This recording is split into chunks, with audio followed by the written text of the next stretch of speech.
Buen día, jóvenes de la academia. Continuando con nuestra sesión virtual,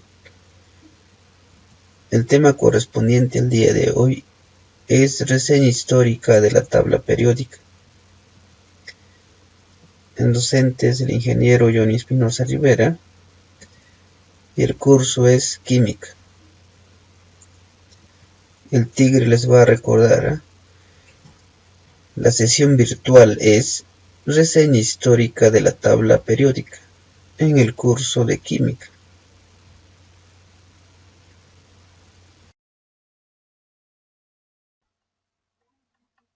Muy bien, y ahora una breve historia de la tabla periódica. Observas aquí tenemos algunos elementos conocidos antiguamente como el hidrógeno con peso atómico 1, el azufre con peso atómico 5. Aquí tenemos también su símbolo. En aquel entonces que se creó un círculo con un punto central, un círculo partido en dos, etcétera. Claro, bastante raros, fue creado pues por el químico John Dalton alrededor año 1800.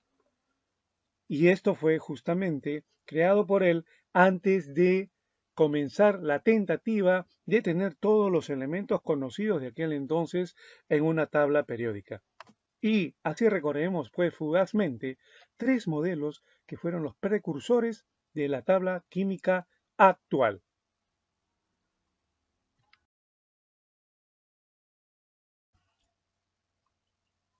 Bien, ahora tenemos la primera propuesta llamada triadas de Dobereine.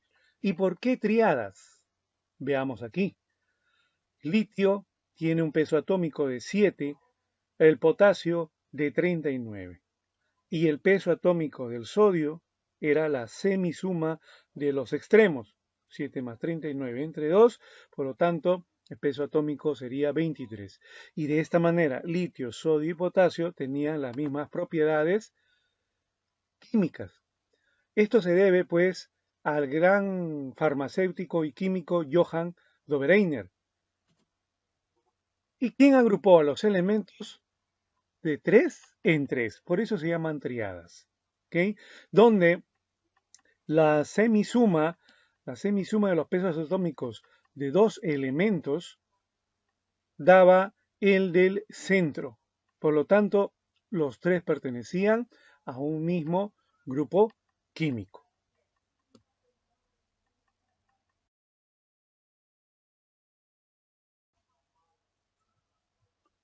Bien, en este caso tenemos varias triadas descubiertas por Dobereiner. La primera, litio, sodio y potasio, que vienen a ser los alcalinos, obsérvalos tú en la tabla periódica. El calcio, estroncio y bario, que están ubicados en esta parte de color verde. El fósforo, arsénico y el antimonio, que lo tenemos en este lugar. De esa manera, él creó o se dio cuenta de que la semisuma de los extremos era igual al peso atómico del elemento central. ¿Okay? Siempre recuerda, hasta ahora estamos hablando de pesos atómicos.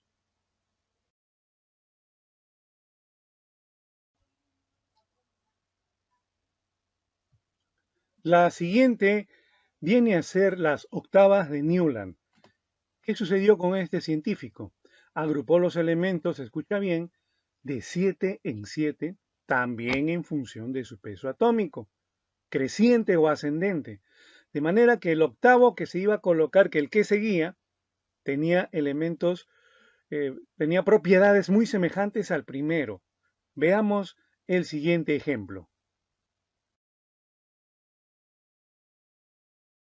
Bien, vamos a ver el ejemplo, pues, de esta propuesta de las octavas de Newland. Hay 7 elementos aquí: litio, berilio, boro, carbono, nitrógeno, oxígeno y flúor, en función de sus pesos atómicos crecientes.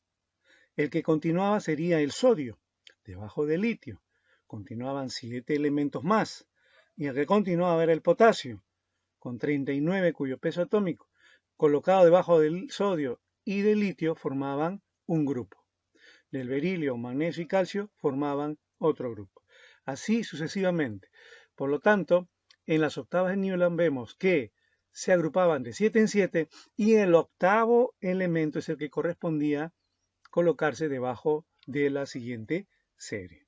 Lo que sucedió es que había 14 elementos que no cumplen la ley de octavas.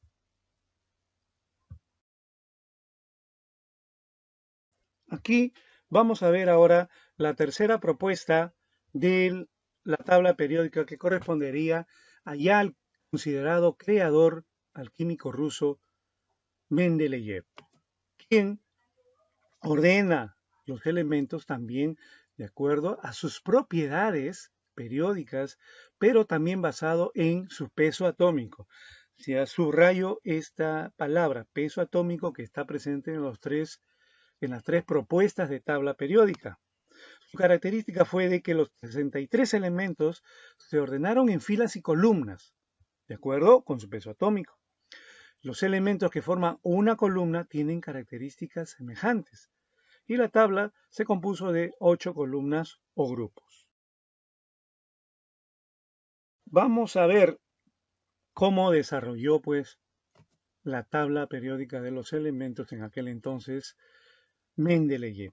Observa, de esta manera hay una columna, 2 columnas, 3 columnas, 4 columnas, etc.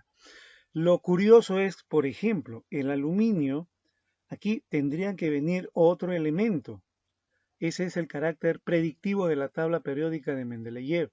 No se sabía en ese entonces cuál era. Del silicio tampoco sabíamos, pero él podía predecir tanto su peso atómico como su densidad. Y eso fue lo que sucedió. Por ejemplo, mira, cada aluminio le daba el nombre, el elemento que seguía después del aluminio, que fue el galio. Y silicio, para darte dos ejemplos, que venía luego del silicio, fue el germanio. Esta fue una de las características de la tabla de Mendeleev.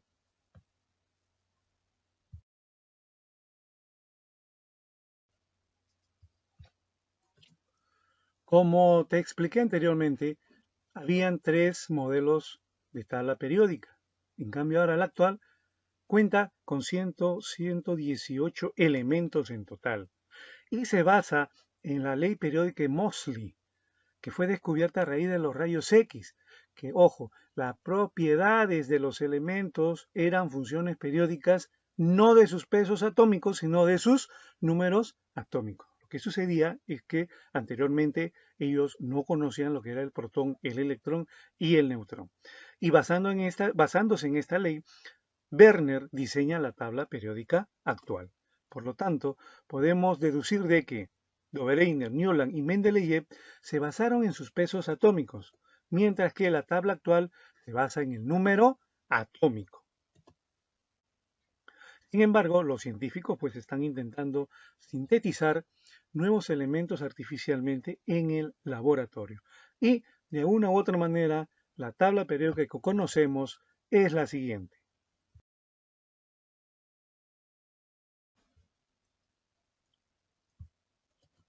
Bien, aquí tenemos ya la tabla periódica que es común, que es habitual tener en sus clases de química. Ya luego, la siguiente clase, vamos a explicar cada uno de los grupos, cómo se realiza la estructura electrónica y también pues propiedades de cada uno de los elementos. Si quieres conocer algo más, hay una interesante tabla interactiva que tú puedes visitar en este link. Muy bien, espero te haya gustado la sesión el día de hoy y nos vemos a la próxima sesión. Gracias, la sesión virtual ha concluido.